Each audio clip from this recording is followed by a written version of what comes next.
Hello friends, welcome to my channel SSC and bank का तड़का। तो आज हम अपने वीडियोस में एसएससी एग्ज़ाम्स और बैंकिंग एग्ज़ाम्स दोनों एग्ज़ाम्स के बारे में बात करते हैं। जो भी उन एग्ज़ाम्स की क्वालिफ़िकेशन होती है, जो भी रिक्वायरमेंट्स होते हैं, सब के बारे में हम बात करते हैं कि क्या सिलेबस रहने वाला होता है, क्या उसकी अपडेट्स होती है, सब एसएससी और बैंक दोनों के बारे में हम ये बात करते हैं। तो आज के वीडियो में हम बात करने वाले हैं एसएससी वर्सेस बैंक कि कौन सा एग्ज़ाम ज़्यादा अच्छा है। आज के वीडियो में हम बात करेंगे कि SSC CGL versus bank PO कौन ज़्यादा अच्छा है, कौन ज़्यादा आसान है और बेहतर है, और एसएससी चुने या एसबीआई चुने। कोई भी फ्रेशर कैंडिडेट होता है जो ग्रेजुएशन करने के बाद में एनी गवर्नमेंट जॉब की तैयारी करता है, तो वो ये सोचता है कि एसएससी चुना जाए या बैंकिंग चुना जाए, कौन सा ज़्यादा सूटेबल रहेगा, कौन सा ज़्यादा सही रहने वाला है। तो आज के वीडियो में हम यही बात करेंगे। देखिए, सबसे पहले हम ये देखते हैं कि इसमें एग्ज़ाम्स का मल्टीपल है कितना, एग्ज़ाम्स होते कितने हैं टोटल। एसएससी 1 साल में कंडक्ट होता है, SSC CGL, SSC CPO, SSC CHSL. जबकि बैंकिंग आपके लिए बहुत सारे एग्ज़ाम्स लेके आता है। पहला होता है SBI PO, SBI clerk, IBPS PO, IBPS clerk, RRB PO, RRB clerk. Means to say अगर हम बात करें कि 1 साल के अंदर आपको एसएससी सिर्फ और सिर्फ 3 एग्ज़ाम्स के चांसेस देता है, वहीं आपके एग्ज़ाम बैंकिंग आपको 6 एग्ज़ाम्स के चांसेस देता है। Means to say double exam के चांसेस मिलते हैं। अगर आपका एसबीआई पीओ नहीं हुआ तो SBI clerk, IBPS PO, IBPS clerk, RRB PO, RRB clerk. Means to say आपके पास इतने सारे चांसेस हैं। जबकि एसएससी सीपीओ तो वैसे भी फिज़िकल मांगता है, तो इसको तो हम हटा ही देते हैं।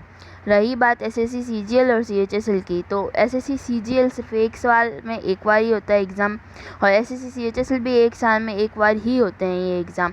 तो मीन्स टू से आपके पास चांसेस कम होते हैं, आपको एक ही एग्ज़ाम एक बार में आपको क्वालिफाई करने होते हैं। वही आपके सामने यहाँ पे इतने सारे चांसेस होते हैं। अगर आप एक फ्रेशर कैंडिडेट हैं तो मैं आपको सजेस्ट करूँगी कि आपको बैंकिंग चुनना चाहिए, क्योंकि आपको इतने सारे ऑप्शंस मिल रहे हैं। अगर आपकी प्रिपरेशन में अगर कुछ भी कमी रह जाए तो इसमें नहीं तो आप नेक्स्ट टर्म में, इसमें नहीं तो इसके नेक्स्ट टर्म में, इसमें नहीं तो इसके नेक्स्ट टर्म में आप ट्राई कर सकते हैं।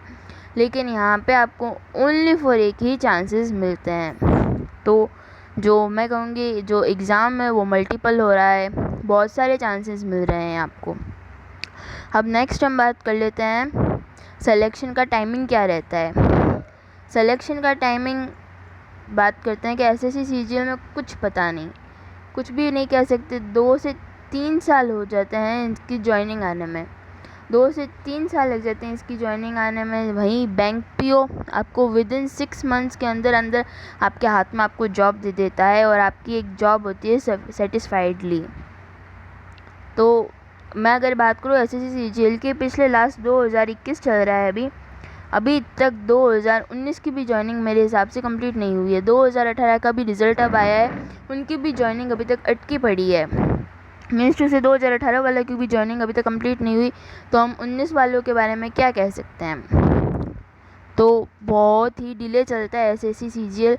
बैंक पीओ आपको विदिन 6 मंथ्स आपको जॉब देता है। तो अगर आप फ्रेशर हैं, अगर आप एक बहुत ज़्यादा आपको अगर फाइनेंशियल कंडीशन आपकी अच्छी नहीं है, अगर आपको बहुत ज़्यादा जल्दी जॉब चाहिए, तो आप बैंकिंग एग्ज़ाम की तरफ जा सकते हैं। और अगर आपके पास टाइम है, अगर आपके पास 2 से 3 साल आराम से हैं अगर एसएससी को देने के लिए, तो आप एसएससी सीजीएल का एग्ज़ाम कंडक्ट कर सकते हैं। तो अब नेक्स्ट हम बात कर लेते हैं कि एग्ज़ाम का कंपटीशन लेवल क्या रहने वाला है। एग्ज़ाम का कंपटीशन लेवल अगर मैं एसएससी सीजीएल की तरफ देखते हुए बात करूं तो वेरी हाई, बहुत ज़्यादा हाई होता है। जबकि बैंक पीओ की तरफ बात किया जाए तो मॉडरेट होता है। पहले हम ये बात कर लेते हैं कि एसएससी सीजीएल है, उसका वेरी हाई है क्यों। क्योंकि इसके अंदर आती है मिनिस्ट्री की जॉब्स आती है। इसमें आपने सुन रखा होगा AAO, account audit officer, account section officer, income tax inspector हो गया, एक्साइज इंस्पेक्टर हो गया। जो भी रेस्पेक्टिव पोस्ट होती हैं वो सारी वेरी हाई इसी वजह से जाती है, क्योंकि जो भी मिनिस्ट्री की रेस्पेक्टिव पोस्ट होती है वो सारी एसएससी सीजीएल के अंदर आती है। एसएससी सीजीएल ही इन सबको कंडक्ट करता है। अब आपने सुन भी रखा होगा कि जो IAS होता है, जो UPSC एग्ज़ाम कंडक्ट कराता है, उसके बाद में जो मिनी IAS होता है, आप वो SSC CGL को ही कहते हैं। जो राजशाही जॉब होती है SSC की, IAS UPSC की जो IAS जॉब होती है, उसके बाद में SSC CGL ही ऐसा एग्ज़ाम है जो एक राजशाही नौकरी देता है आपको। इसी वजह से इसका जो कंपटीशन लेवल है वो बहुत ही ज़्यादा हाई है। अब हम बैंक PO की बात करें, नॉर्मल जॉब है, बैंकिंग की जॉब है, एज ए मैनेजर जॉब है, सैलरी भी अच्छी खासी है, तो इसी वजह से इसकी कट ऑफ मॉडरेट जाती है। क्यों? लोग इसको कम पसंद करते हैं इसके मुकाबले। अब हम नेक्स्ट चल लेते हैं हम लोग सिलेबस के बारे में। सिलेबस में अगर हम देखें तो जो SSC CGL है उसके 4 एग्ज़ाम होते हैं। पहले प्री होता है, फिर मेंस होता है, फिर डिस्क्रिप्टिव होता है, फिर इंटरव्यू होता है और फिर टाइपिंग टेस्ट होता है। जबकि बैंक PO उसमें प्री, मेंस और इंटरव्यू सिर्फ और सिर्फ 3 फेजेस है, उसके बाद में आपके हाथ में जॉब होती है। जबकि SSC CGL काफ़ी लॉन्ग है। नेक्स्ट अगर हम इसमें देखें कि इसके सिलेबस का एग्जैक्ट पैटर्न क्या है, तो वो देखते हैं। प्री में आपके सामने 4 होते हैं, मैथ्स, इंग्लिश, रीजनिंग, GA। आपके सामने 4 प्री में एग्ज़ाम्स में आते हैं। जबकि बैंकिंग एग्ज़ाम में मैथ्स, इंग्लिश एंड रीजनिंग आपको तीन ही सब्जेक्ट की तैयारी करनी होती है। जबकि मेंस में आपको 4 सब्जेक्ट की तैयारी करनी होती है। अगर हम मेंस की बात करें, अगर SSC CGL की, तो आपके मैथ्स आते हैं एंड इंग्लिश आती है, 2 ही सब्जेक्ट्स आते हैं। जबकि मेंस में आपके इसमें जो ये 4 यहाँ पे कंडक्ट हो जाते हैं। डिस्क्रिप्टिव भी होता है, इंटरव्यू भी होता है और कुछ पोस्ट के लिए टाइपिंग भी अलाउ मानी जाती है। जबकि बैंक PO में इंटरव्यू माना जाता है ओनली। तो जो मैथ्स होती है वो एडवांस लेवल की आती है। अगर आपने ट्रिग्नोमेट्री, ज्योमेट्री, मेंसुरेशन, जो भी एडवांस के जो नंबर सिस्टम और जो टॉपिक्स हैं वो आपको SSC CGL में देखने को मिलेंगे। जबकि जो बैंकिंग एग्ज़ाम है उसके अंदर आपको DI लेवल के एग्ज़ाम्स आपको ज़्यादा देखने को मिलेगी। इसमें exam as a calculation basis पे थोड़ा सा टफ़ हो सकता है, लेकिन इसमें exam as a concepts level पे काफ़ी टफ़ होता है। इसके अंदर जो भी एडवांस के टॉपिक्स हैं वो बहुत ही ज़्यादा वेटेज रखते हैं, बहुत ही ज़्यादा पूछे जाते हैं, फ्रीक्वेंटली बहुत ज़्यादा होती हैं इनकी, और इनका क्राइटेरिया भी काफ़ी बड़ा है। इसको सिलेबस को कवर करने में बहुत ज़्यादा टाइम लग जाता है। अगर हम बात करें कि SSC CGL और बैंकिंग एग्ज़ाम इन दोनों में से किसका सिलेबस ज़्यादा है, तो मैं कहूँगी SSC CGL का सिलेबस काफ़ी ज़्यादा है as comparison to banking exam. Banking exam का सिलेबस इतना वास्ट नहीं है जितना SSC CGL का है। इसमें आपको history, polity, geography, current affairs तो आपको इसमें भी पढ़ना होगा, और साथ में आपको यहाँ पे बैंकिंग अवेयरनेस पढ़ना होगा जो आपको यहाँ पे नहीं पढ़ना है। हिस्ट्री, पॉलिटी, ज्योग्राफी और इकोनॉमी, ये सब आपको यहाँ पे पढ़ने पड़ेंगे। यहाँ पे आपको इनकी कोई रिक्वायरमेंट नहीं है। तो इस बेसिस पे आप कह सकते हैं कि जो GA का जो सिलेबस है वो काफ़ी वास्ट है। इस एग्ज़ाम की वजह से, GA के वेटेज की वजह से ये एग्ज़ाम काफ़ी टफ़ हो जाता है। जबकि बैंकिंग एग्ज़ाम में GA का एग्ज़ाम इतना टफ़ नहीं होता।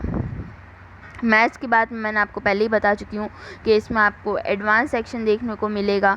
इसमें एडवांस सेक्शन नहीं आता है, इसमें ओनली फॉर कैलकुलेटिव DI और आती है ओनली फॉर। अब हम इंग्लिश की बात करें तो English only for grammar base आती है। इसमें only for grammar base English आपको देखने को मिलेगी। यहाँ पे आपको न्यूज़पेपर एंड एडिटोरियल आपको यहाँ पे सपोर्ट करेंगे। तो यहाँ पे आपको ओनली फॉर ये 2 ही आपको ज़्यादा सपोर्ट करेंगे इंग्लिश में। जबकि यहाँ पे पूरी ग्रामर का बेस्ट सिलेबस है ये।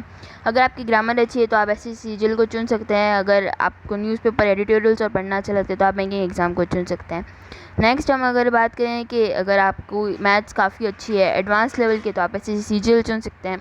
अगर आपकी मैथ्स नॉर्मल है, नॉर्मल कैलकुलेटिव मैथ्स है आपकी, तो आप बैंकिंग एग्ज़ाम को चुन सकते हैं।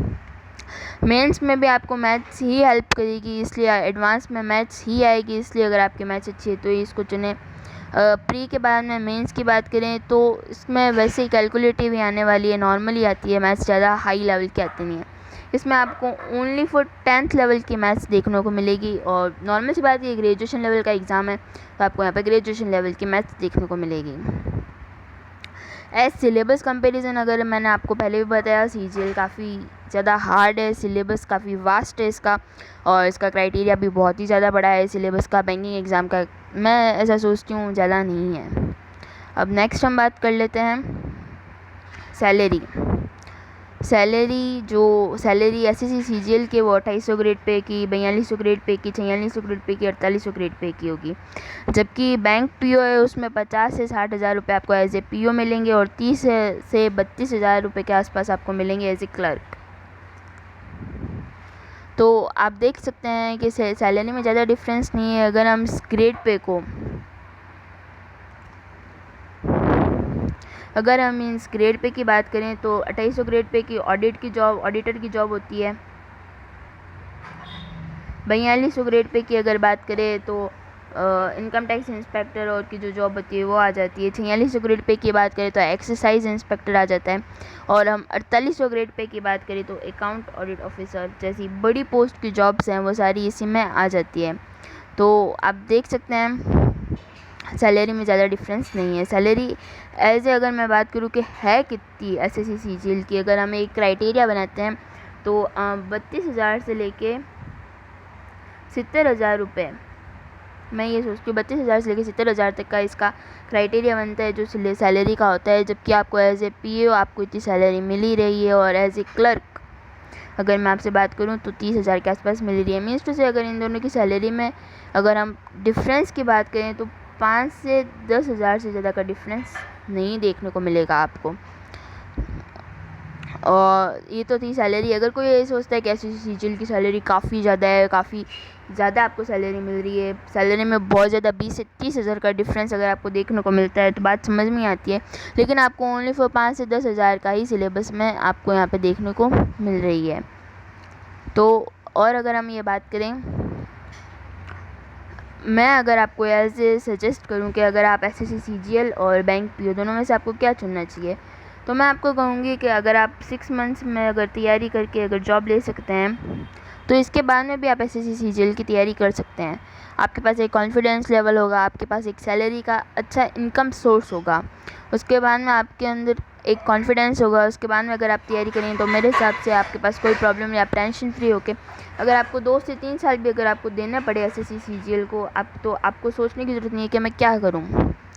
तो ज़रूरी नहीं है कि पहले ही आप सीधा CGL की तैयारी करें। आप बैंकिंग एग्ज़ाम क्लियर करने के बाद में भी CGL की तैयारी, अगर आपके पास टाइम है 2 से 3 साल है तो आप आराम से CGL को दे सकते हैं। और अगर आपके पास टाइम नहीं है, विद इन आपको 6 मंथ्स जॉब चाहिए, तो आप बैंकिंग एग्ज़ाम को चूज़ कर सकते हैं।